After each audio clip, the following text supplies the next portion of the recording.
그러니까 러셀 지수를 보는 이유, 중간 다리를 본다라고 생각을 하시면 돼요. 뭐냐면 우리가 다우존스 같은 경우는 산업동향지수에서 대표주 굉장히 큰 거, 뭐 맥도날드, 뭐 코카콜라 이런 거죠. 이런 부분들을 체크를 한다면 나스닥은 약간 기술주 정도, 뭐 이렇게 보겠죠. 근데 그 중간이라고 보시면 돼요. 어떤 얘기냐면 러셀 1000 지수 같은 경우는 그런 이제 S&P라든지 나스닥이라든지 다우존스 이런 그룹을 지지 않고 모두 통틀어서 시가총액 1등부터 1000등까지 그게 러셀 1000이고요. 다시 얘기해서 러셀 3000은 시가총액 1위부터 3000등까지에 대한 부분을 러셀 3000이라 한다. 이런 거죠. 그러면 결과적으로는 어느 구역에 한정되지 않고 어느 시장에 한정되지 않고 그 시가총액을 볼 수 있다는 것은 굉장히 중요한 지표가 될 수 있다는 걸 뜻합니다. 결국에 나스닥이든 S&P든 뭐 다우존스든 통틀어서 시가총액을 보기 때문에 그거가 지금 체크해야 될 사항이다라고 보는데 일단은 S&P 아니 그 러셀 같은 경우도 방향성은 아직 좀 잡지를 못하고 있어요. 그래서 지금 모든 지표가 CPI 그리고 PPI로 향하고 있다라는 거죠. 근데 만약에 시장 예상치, 우리가 참 난해한 게 뭐냐면요, 시장 예상치가 과연 뭘까라는 거예요. 근데 저도 궁금해요. 그게 무슨 얘기냐면요, 우리가 가이던스라든지 레퍼런스 뭐 이런 거 뭐 리포트라든지 이거 보면 수치적으로 찍혀 있잖아요. 근데 시장 예상치, 그 누가 예상한 건데? 너만 시장이냐? 나도 시장이다 이거야. 결국에 투자자들 모두의 마음속에 갖고 있는 그 예상치를 얘기하는 거거든요. 그러니까 기대치, 시장 예상치보다 기대치가 높다 또는 기대치가 낮다를 두고 얘기를 하는 건데, 그게 굉장히 애매한 표현입니다. 사실은 해석하기 나름이라는 거죠. 화장품 섹터가 실적 발표를 예를 들어 했는데 시장 예상치보다 잘 나와서 급등이 나온다. 업종마다 대충 어느 정도 수치까지 올라오면 이 정도 실적이 나올 것이다 라는 추측이 되잖아요. 그거를 월등하게 뛰어넘으면 시장 예상치 상회했다, 뭐 이렇게 좀 표현을 하는 거예요. 그러면 다시 돌아와서 그 CPI라든지 PPI 같은 경우가 현재 한 이제 CPI는 지금 현재 2.7인가 8인가 그럴 겁니다. 거기에서 시장 예상치가 2.3이에요. 근데 이거보다 내려오게 된다 또는 이거보다 조금 뭐 부합하게 된다 또는 올라간다, 이 세 가지의 경우의 수가 있잖아요. 이런 것들을 봤을 때 결국 절대적인 부분은 과거보다 2.7에서 8 수준보다 내려온다라고 이제 결론을 지었을 때 그것이 시장에 미치는 영향은 어떻게 될 것인가.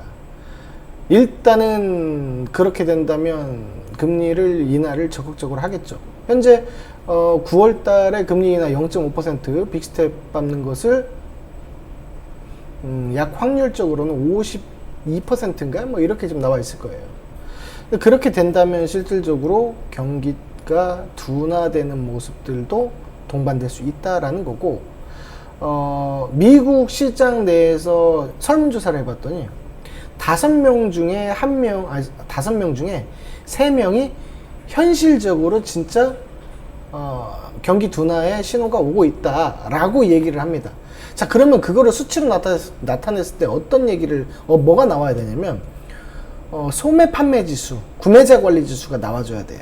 근데 이것도 웃기는 게 제조업에 대해서 나온다 이거죠. 근데 미국은 시장 자체 내가 제조업이 발달하지 않았어요. 제조업은 약 한 17%밖에 비중을 차지하지 않습니다.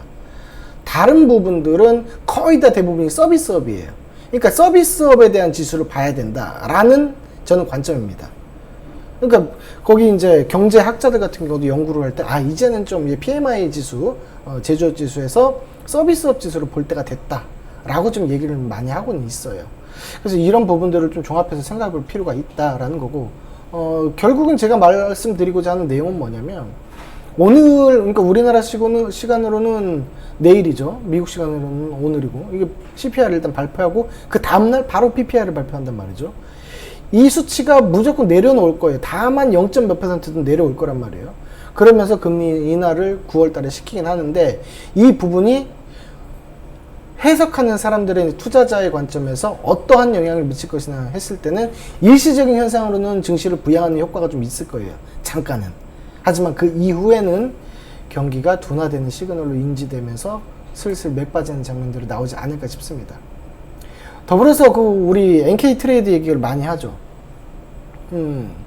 어떤 얘기냐면 우리가 그 일본에서도 엔화에 대해서 금리를 인상하게 되면서 그전에는 마이너스 금리였죠. 일본이. 그러다 보니까 일본에 있는 유동성이 풍부한 그 자금. 자, 일본에 대해서 잠깐 말씀드리면 일본 같은 경우 여러분들이 무시할 수 있는데 무시할 게 안 됩니다. 예전에는 전 세계 1위의 그 글로벌 최고의 나라였어요. 경제력으로.